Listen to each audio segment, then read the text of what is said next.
Assalamu alaikum dear students. In the last lecture of chapter 4 Laws of Motion, we have studied about rotational analog of a force, which is said to be a moment of a force or torque, and the ability of a force to produce rotational motion is measured by its turning effect, which is called as moment of force or torque, and hence the magnitude of the moment of force is equal to the product of magnitude of force and moment arm, where moment arm is nothing but the perpendicular distance between axis of rotation and line of action of the force there. Mathematically, the moment of force or torque is to be given as vector tau is equal to vector r cross vector f, where vector r is the position vector from the application of the force to the axis of rotation there. And hence, as torque is a vector quantity, it has magnitude as well as direction. The magnitude of the torque is given as tau is equal to Rf sin theta, where theta is the smaller angle between the direction of vector r and vector f. And the direction of torque can be given by the right-handed screw rule or right hand rule there. The SI unit of moment of force is Newton meter, and dimension of moment of force or torque is L raised to 2, m raised to 1 and t raised to minus 2. We had also discussed the consequences for the magnitude of the torque there. If R or F is greater, that means the torque is greater. Thus, it is recommended to apply the force away from the hinges. If we apply the force near to the hinges, then it is very difficult to rotate the body. That means the rotational motion would become difficult for us, and hence the torque produced in a body will be less. Then we had seen if the angle between R and F would be 90 degree, so we are getting the maximum torque produced in a body, which would be is equal to product of magnitude of the position vector and applied force, that is R into F. Thus, force should be applied along normal direction for easy rotation. As well as if theta would be 0 or 180 degree, then we are getting the minimum torque acting on a body which is 0, which means that no torque produced in a body, which concluded that there is no rotation if the force is applied parallel or anti-parallel to vector r. As well as the moment of force depends not only on the magnitude and direction of the force, but also on the point where the force acts with respect to the axis of rotation. Same force can have different torque as per its point of application. And hence, taking into account all these factors, the quantity, moment of a force or torque is defined as the rotational analog of a force. So here we had discussed about the torque, and we had considered the rotation of the body about a fixed axis and due to a single force. In our real life, it is very often that we apply the two equal and opposite forces, that is acting along the different lines of action in order to cause rotation. The example we can give, like turning a bicycle handle, turning the steering wheel, opening a common water tap, or opening the lid of a bottle in the rotation type, etc. Such pair of forces consisting of two forces of equal magnitude acting in different or opposite directions along different lines of action, which is called as couple. So now let's have the next topic, couple and its torque. So as the couple is nothing but the two equal and parallel forces we are acting in opposite directions at two different points of a given body to form a couple. Over here we are applying the force of same magnitude in opposite direction at two different points of the body, and those two different points of the body is separated by a distance r. And because of this, the couple produces the purely turning effect or purely rotational effect. When we are applying the equal magnitude of the forces at two different points on the body in opposite direction, so that the rotational motion is produced in a body and hence the torque is acting on a body. The very common example we are considering opening a common water tap. To open a common water tap, we have to apply the force at 2 points on a body in opposite directions, and because of that the turning effect will be produced. Similarly, for turning a bicycle handle or turning the steering wheel or opening the lid of the bottle, we are supposed to apply the forces at 2 points, which is said to be a couple, and these two forces at 2 points are acting in opposite directions, and these 2 points are separated by a distance r. As we had discussed, in the rotation of a body about a fixed axis due to a single force, there is a reaction force at the fixed axis.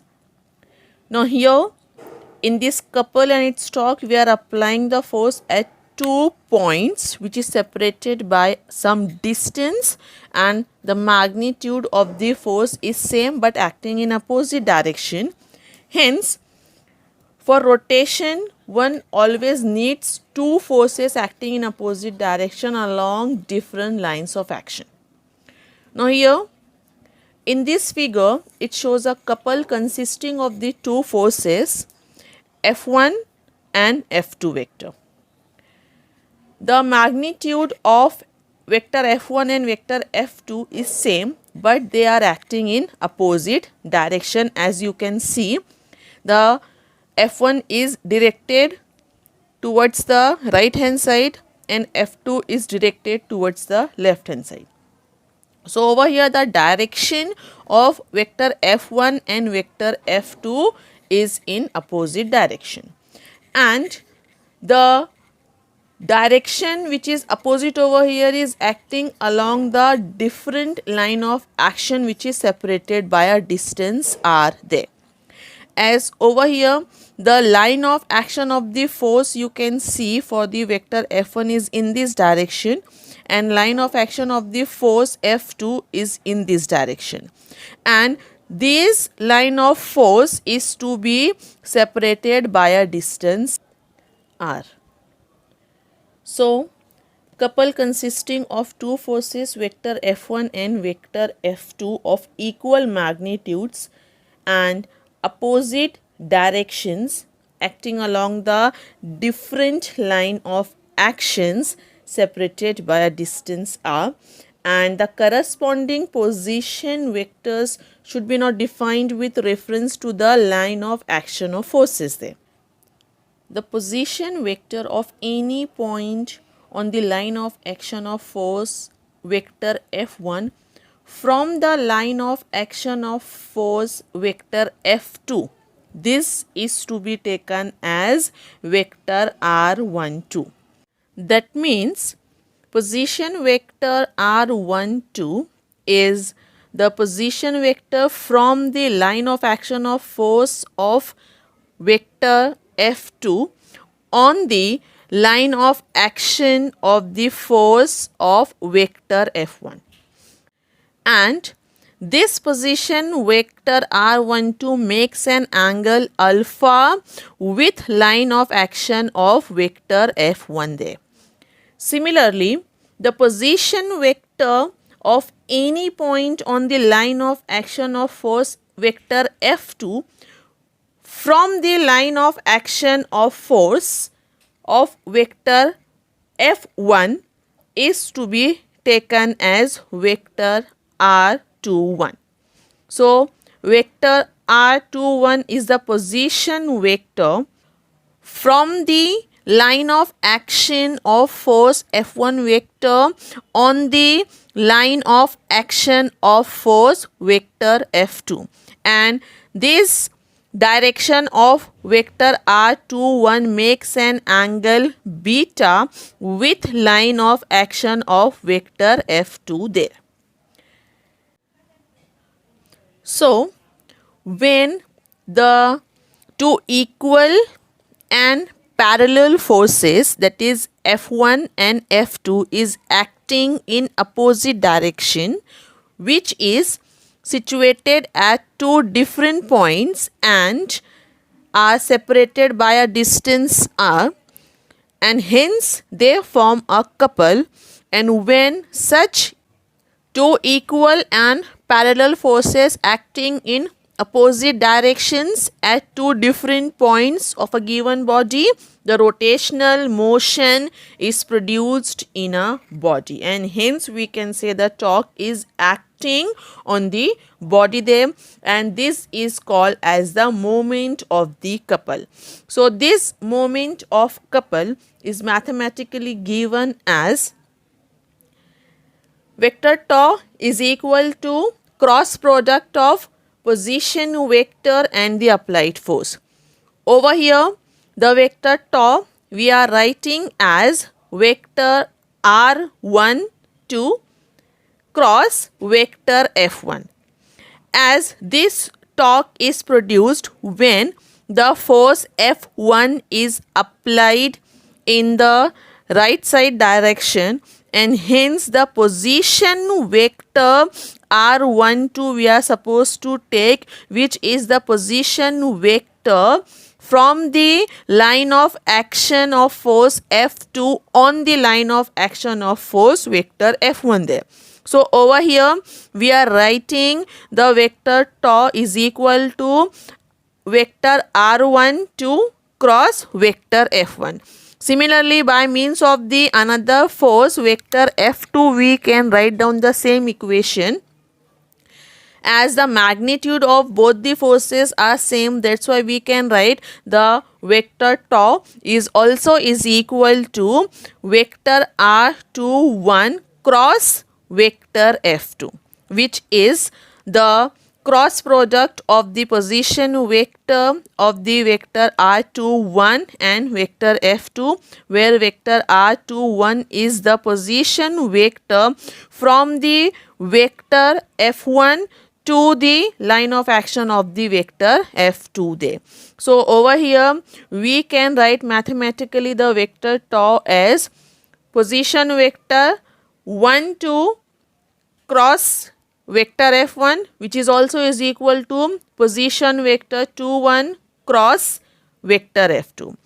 Hence the two equal and parallel forces are acting in opposite directions. The magnitude is same over here, and from this figure it is also clear that the value of r, by this figure we can take the alpha, which is the angle between the direction of vector r12 and the line of action of force f1, so that the value of r is to be taken as r12 sine alpha.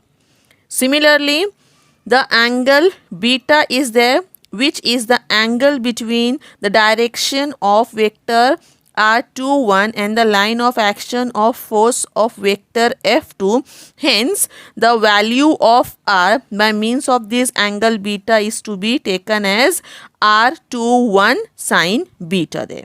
So here we can write the value of r is equal to r12 sine alpha, which is also is equal to r21 sine beta. Now, if we are considering the magnitude of vector f1 and vector f2 is same, and that is to be taken as f only. So, the magnitude of the torque is given as, by using the formula vector tau is equal to vector r12 cross vector f1, the magnitude is tau is r12 f1 sine alpha. The magnitude of vector r12 we have taken, the magnitude of vector f1 we have taken, and the angle between them, the angle between vector r12 and vector f1 is alpha. So, here the vector r12 cross vector f1 is to be written as, the magnitude is to be written as r12 f1 sine alpha there. Similarly, for the vector r21 cross vector f2, we are supposed to write it as r21 f2 sine beta, where the angle between vector r21 and vector f2 is to be given as beta. So that vector r21 cross vector f2 is to be written as r21 f2 into sine beta there, where beta is the angle between these two vectors. Hence, as we know the value of r12 sine alpha is equal to r21 sine beta, which is equal to r. That means over here r12 sine alpha we are taking as r, and magnitude of vector f1 we are considering as f. So, r12 f1 sine alpha we have to write it as rf. Similarly, r21 into sine beta is r, and the magnitude of vector f2 we are considering as f. So, the value of r21 f2 sine beta is also rf, as the value of the magnitude of the torque is now given as tau is equal to r12 f1 sine alpha, which is equal to r21 f2 sine beta, as we had considered r12 sine alpha is equal to r21 sine beta is r, and magnitude of vector f1 and f2 is same, which is to be denoted as f. Hence, the magnitude of the torque is given as product of magnitude of the distance between the 2 points on which the equal and parallel forces are acting in opposite directions. Hence, we can define the moment of couple or torque is measured in terms of product of magnitude of one of the forces and the perpendicular distance between them, as r is nothing but the perpendicular distance between the two points on which the forces are to be applied. The forces are having the equal magnitude, but they are acting in opposite directions. Hence, the torque corresponding to a given couple, that is the moment of a given couple, is constant. That is, it is independent of the points of application of the forces or the position of the axis of rotation, but depends only upon the magnitude of either force and the separation between their lines of action. And a couple produces purely rotational motion. Now, the direction of moment of couple can be obtained by using the vector formula of the torque or by using the right hand thumb rule. For the moment of couple, in this figure, the direction of moment of couple is perpendicular to the plane of the figure and inwards. For a given pair of forces, the direction of the torque is fixed there. Now, let's have a look on moment of a force and moment of a couple together. First one, the moment of a force mathematically is to be written as vector tau is equal to vector r cross vector f, where moment of a couple is to be written as vector tau is equal to vector 1 2 cross vector f1, which is equal to vector 2 1 cross vector f2. Then next, the moment of a force or torque depends upon the axis of rotation and the point of application of the force, whereas the moment of a couple depends only upon the two forces, that is, it is independent of the axis of rotation or the points of application of the forces. Then next, the moment of a force can produce translational acceleration also if the axis of rotation is not fixed or if friction is not enough. But moment of a couple does not produce any translational acceleration but produces only rotational or angular acceleration. And the last one, for the moment of a force, its rotational effect can be balanced by a proper single force or by a proper couple. And for a moment of couple, its rotational effect can be balanced only by another couple of equal and opposite torque. So here we have studied entirely about moment of a force and moment of a couple. The next topic we have mechanical equilibrium. As we had discussed the Newton's laws of motion, and we have studied as per the Newton's second law of motion, which states that the rate of change of linear momentum of a body is directly proportional to the external unbalanced force applied on the body and takes place in the direction of force. That means here we can conclude that the momentum of a system is constant in the absence of an external unbalanced force. We can also give the result like the momentum of the system would be constant when there will be no external unbalanced force acting on a body there. And hence this state in which the momentum of a system is constant in the absence of the external unbalanced force is called as mechanical equilibrium. As a particle is said to be in mechanical equilibrium if no net force is acting upon it. For a system of bodies to be in mechanical equilibrium, the net force acting on any part of the system should be 0. In other words, the velocity or linear momentum of all parts of the system must be constant or 0 for the system to be in mechanical equilibrium. Also, there is no acceleration in any part of the system as the velocity or linear momentum of all the part of the system is constant or 0. Hence, there is no acceleration in any part of the system there. So, mathematically we can say that the summation of all the forces should be 0 there for any part of the system for mechanical equilibrium.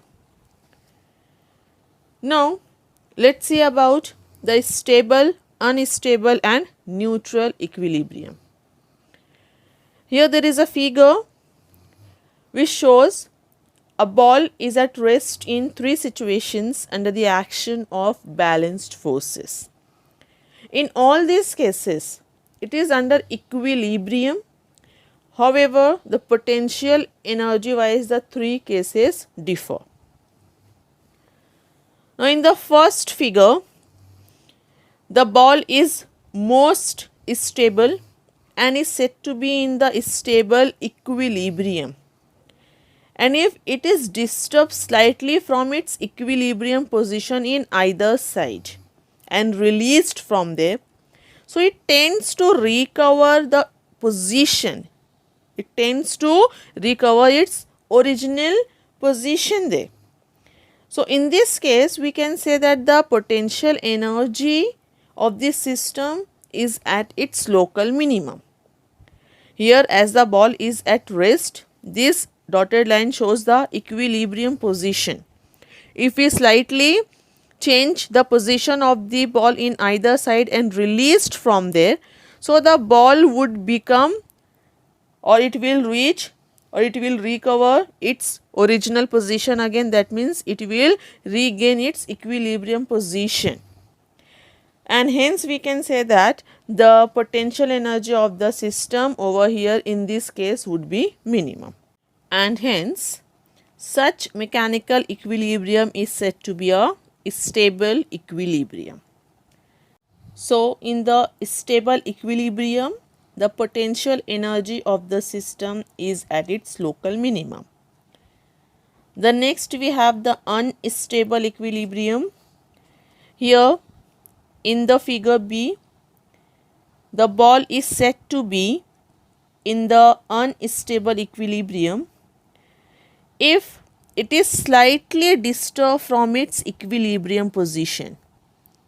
As in this figure, the position of the ball shows the equilibrium position there, and here it is said to be the unstable equilibrium because if it is slightly disturbed from its equilibrium position, that means from this point if it will be disturbed slightly from its position in either direction and it moves further from that position.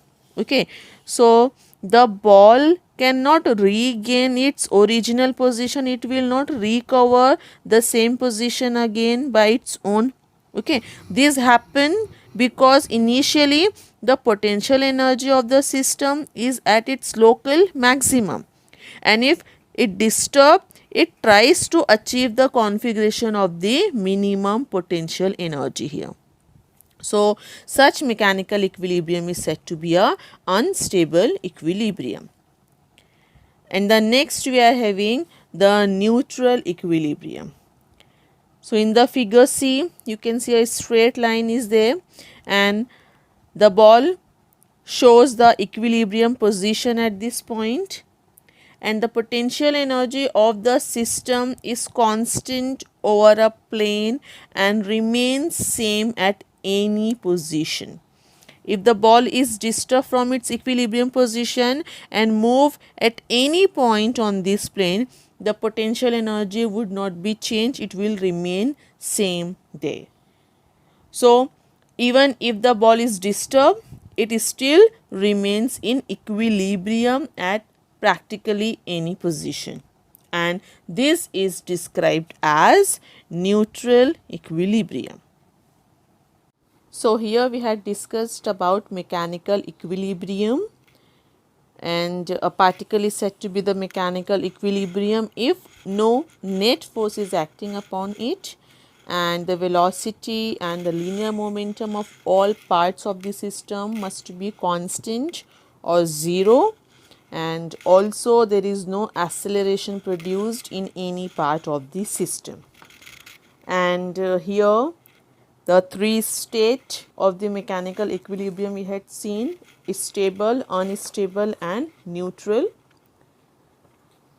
In the stable equilibrium, the potential energy of the system is at its local minimum, and in the unstable equilibrium, the potential energy of the system is at its local maximum, and if it disturb from its position, so it will achieve the configuration of the minimum potential energy there. And in the neutral equilibrium, the potential energy of the system is constant at any point, at any position of the plane there. So here we have discussed about couple and its torque, which is also called as moment of couple, and also mechanical equilibrium with stable, unstable and neutral equilibrium. The chapter will be continued next time in the next lecture. Thank you.